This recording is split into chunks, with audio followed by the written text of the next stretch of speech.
आइन था, अब हाफिज डॉक्टर आइन। मुझे बताइए कि क्या ये मुल्क एक आइन नहीं रखता? क्या एक मुत्तफिका दस्तूर इसके अंदर नहीं है? मैं आपसे अर्ज करना चाहता हूं, आप में से बाज दोस्त शायद उस वक्त होश की उम्र में थे, लेकिन मैं था। 23 बरस तक इस मुल्क के अंदर कोई मुत्तफिका आइन नहीं बन सका। 56 और 62 के दसातीर हुए, वो ढकोसला थे, लेकिन 73 के आइन तक पहुंचते पहुंचते आप अपना आधा मुल्क गंवा चुके थे। पता है आपको इस बात का? यानी बालिग राय दही के इंतखाब आने तक हम आजाद तो हो गए, लेकिन जो इस्तेमारी निजाम था उस शिकंजे से नहीं निकले।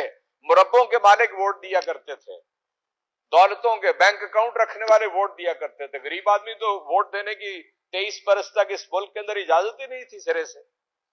चुनाचे आप याद रखिए, दस्तूर मुतफक्का है वाहिद दस्तावेज, इससे आप इनहराफ करेंगे, मुल्क को नुकसान पहुंचाएंगे। जो लोग आज उनसे जब पूछते हैं कि भी 90 रोज लिखा हुआ है इंतखाब का और अब आप कैसे आगे, वो देख लें आप हो जाएगा। क्या जवाब देते हैं? देख लें आप हो जाएगा। आप क्या कहना चाहते हैं? फिर कहें कि आर्टिकल 6, नहीं, आर्टिकल 6 इसके ऊपर नहीं लागू होता। तो क्या होगा फिर इस मुल्क के अंदर? आप एक खतरनाक खाई की तरफ आगे बढ़ रहे हैं और आप मुल्क को लेकर डूब रहे हैं। आप ये दावा लेकर आए थे कि इमरान खान जो महंगाई लेकर आया है, हम उस महंगाई को खत्म करेंगे। आप ये दावा लेकर आए थे कि दुनिया के अंदर पाकिस्तान के साथ ताल्लुकात जो हैं दोस्त मुल्कों के, वो मुतासर हो गए हैं। आप ये दावा लेके आए थे कि सियासी इस्तेहकाम के लिए सारी कोई पता 13 से लेके 18 जमातें मिल गई हैं। सब कुछ उसके बरक्स आप देख रहे हैं। हम तन्हा है, दहशतगर्दी दोबारा, वो अफरेत दोबारा सामने आ गया है और कोई हल उसका बताने वाला यहां पर नहीं है। आपका वजीर खारजा पूरी दुनिया का चक्कर लगा चुका है, लेकिन यहां बाजू में अफगानिस्तान है, वहां पर जाने की जरूरत नहीं हुई। उनसे बातचीत करें।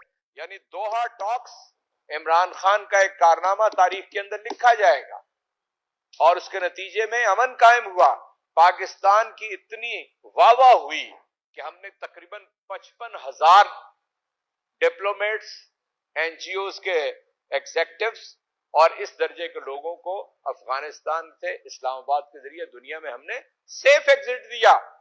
हमने मौका फराहम किया और हमने ही एब्सोल्युटली नॉट कहा। क्यों?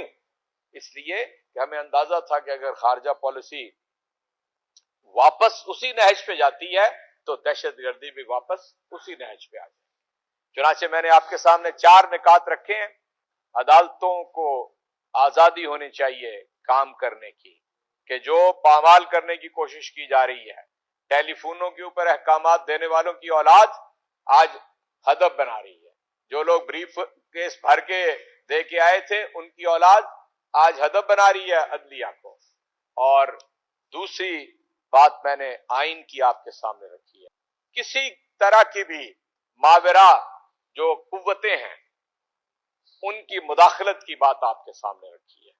चुनाचे हम ये कहना चाहते हैं कि होश के नाखून लें यहां के मुक्तदर हल्के, होश के नाखून लें यहां की इंपोर्टेड हुकूमत, और अदलिया को रूबा अमल लाने दें और आइन से मावरा कोई काम ना करें। इसलिए कि अगर आइन के मावरा कोई काम करेंगे तो हम सियासी जिद्दोजहद करेंगे, मज़ाहमत करेंगे। जिस हुकूमत को और जिस वजीर आजम को कहते थे ये सिलेक्टेड है, जिसको कहते थे कि